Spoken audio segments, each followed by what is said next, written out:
to the Rushed Rush through the weekly rushes. It's been a really weird week. If you follow us on the Popcorn Junkies Instagram account, you'll have seen that there's not an awful lot of news knocking about this week, but we've managed to cherry pick a few gems just to share with you guys that we think you'll find interesting. So, the big movie being released this week, we'll talk about it at the end where we do the movies of the week, but is House of Gucci, and obviously Ridley Scott is the director. He's come in for a bit of stick recently. I mean, I don't know whether he's having a bit of a bad week, a bad month, a bad year, I don't know. He's hit back at the Gucci family because, of course, House of Gucci is about the drama of Patrizia Reggiano having her husband Maurizio Gucci shot.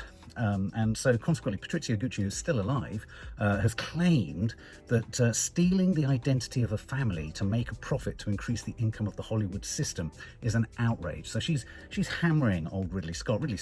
Scott pushes back saying, well, you know, getting someone shot and stuff like that is hardly showering yourself in glory, is it? Patrizia Gucci has also criticised the film for portraying her or representing her family as, wait for it, short, fat and ugly, and some other critics would say also speaking with a Russian accent. But mind you, Patrizia Gucci hasn't herself complained about the accent, so maybe Lady Gaga's nailed that down. He has also revealed, Ridley Scott, that the Napoleon biopic Kit Bag, which we talked about last week, starring Joaquin Phoenix and Jodie Comer as Josephine, that starts filming in January. Now, of course, Ridley Scott had The Last Duel out recently, and it's tanked at the box office. It's cratered. It's fallen to earth with the most awful bang. It cost $100 million to make. It's made $27 million at the box office. But here's the thing, really, as a director, you just have to ride with the punches, accept the bad news, and roll on to the next project, don't you? Surely, presumably. Not Ridley Scott, not at 84.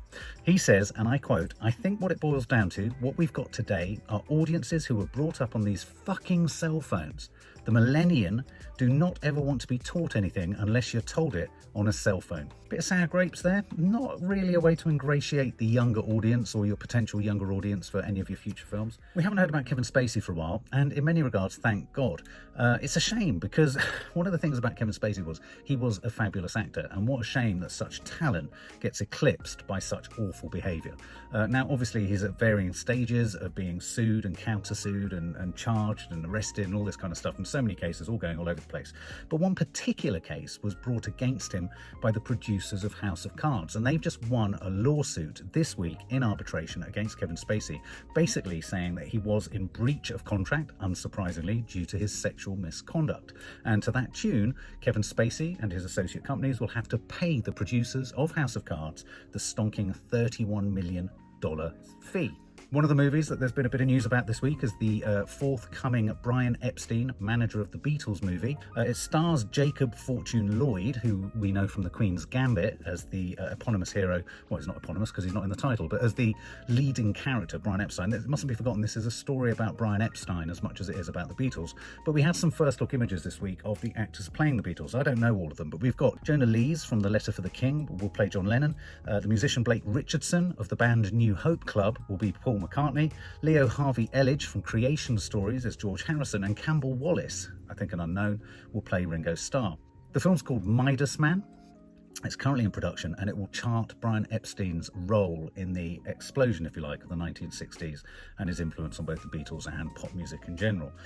Also in there is Jay Leno, the Tonight Show host, playing that other huge historic American TV personality, Ed Sullivan. So it's shaping up to be quite an intriguing film, and I do think with these biopics, if you don't go for the target, which is the Beatles, if you don't go for the big star of the piece and you go to the sort of side, to a sort of support person or a support member or another kind of ancillary member of the success story, often these projects are a bit more successful and a bit more compelling. I'm not a massive biopic fan generally, so I'm hoping that this takes a sort of sideways look at the Beatles. And of course, at the moment, everyone's getting very excited about Peter Jackson's archive-led film about the Beatles' last performance on a rooftop, which I have to say, every time I see the clips, looks quite exciting. Helena Bonham-Carter.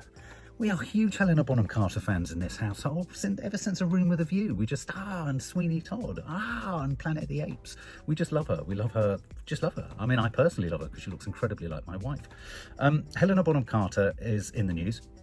She's starring in a fascinating TV stroke streaming show, penned by Russell T Davies, he of Doctor Who fame. And this is a drama. Wait for this. This is a drama about that 1970s soap opera Crossroads. Crossroads. Yeah, and it's about a major star from Crossroads, affectionately known as Nolly, or Noelle Gordon, who was a mainstay with her sort of flame-haired, sort of red ginger sort of hair. She was the mainstay, the heartbeat, the pulse, the central organism around which almost the rest of Crossroads orbited. She was it. She was the magnetic centre, if you like, until of course she was unceremoniously fired in 1981, and that was that. She was axed without ceremony, and Helena Bonham-Carter is playing her in a drama. And Helena Bonham-Carter says this: Noelle Gordon was a fascinating, complex, brilliant and gutsy woman, none of which I knew before I read Russell T Davies' script. I'm so thrilled to help tell Nolly's long overdue and largely forgotten story. I think that's going to be great. I think that's going to be fascinating. And I think Helena Bonham-Carter is getting more and more interesting the older she gets. Do you? I do. Ricky Gervais, The Office, Extras, Afterlife on Netflix. Well, he has, based on a tweeting correspondence with a German actor, has got his next series commissioned. Now, this next series is about as meta and self-referential as it can get. I mean, Extras was about him being Ricky Gervais trying to get extras, wasn't it? And so that was quite sort of self-conscious and self-aware and what have you. Well, this takes it to yet another level. So this project is called Greenlight German Genius. And this was inspired by a tweeting dialogue he had with an actor in Germany. And he was telling this German actor how brilliant he was in a show that he was in. And then they got to talking. And then basically, this series tells the story. It's called Greenlight German Genius. This series tells the story of this German actor that Ricky Gervais connected with over Twitter. This German actor tries to make a German version of Extras with Ricky Gervais's help, but discovers in the process that there aren't enough famous actors in Germany to do the extras part of it. Yeah, I kid you not, this is the idea. And so they're working together on this together, and they're making a film, they're making a series about a series that they're making that they can't make because it can't be made like the original series Ricky Gervais made about making a series. I think I get it. I think I got it right. Now, Squid Game, obviously one of the most successful series on Netflix, an absolute corker. It's traumatic, it's moving, it's emotional. It's a parable for life. It's all these things. You can take from it what you will. Our girls cried at the end. I sobbed at the end. I was surprised at the end, horrified. It's a commentary on modern day society, capitalism, you name it, all that kind of stuff.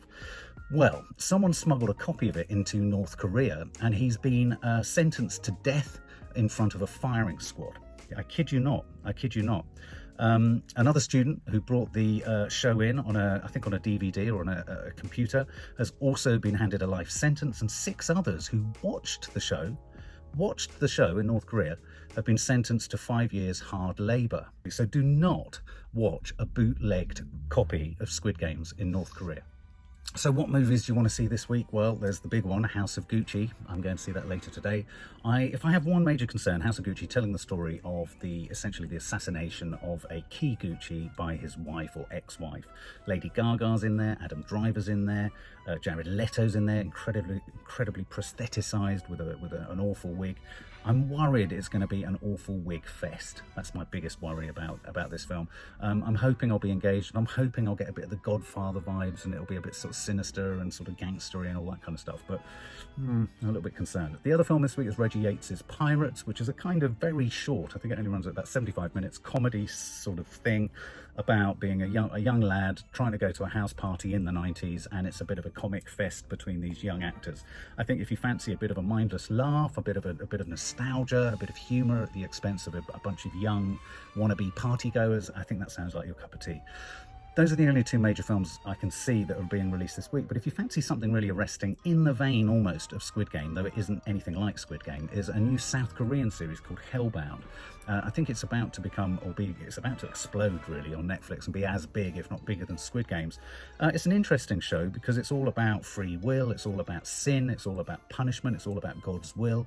So there's big thematics in there, and then you've got these really nasty creatures that run around and essentially get sinners and make sinners pay pay for their sins in the most sort of colourful and violent of fashions. So if you fancy something like that, you've got Hellbound. If you fancy a bit of a comedy, you've got Pirates. And if you fancy an epic sprawl through sort of gangstery Italian sort of stuff, maybe House of Gucci is your cup of tea.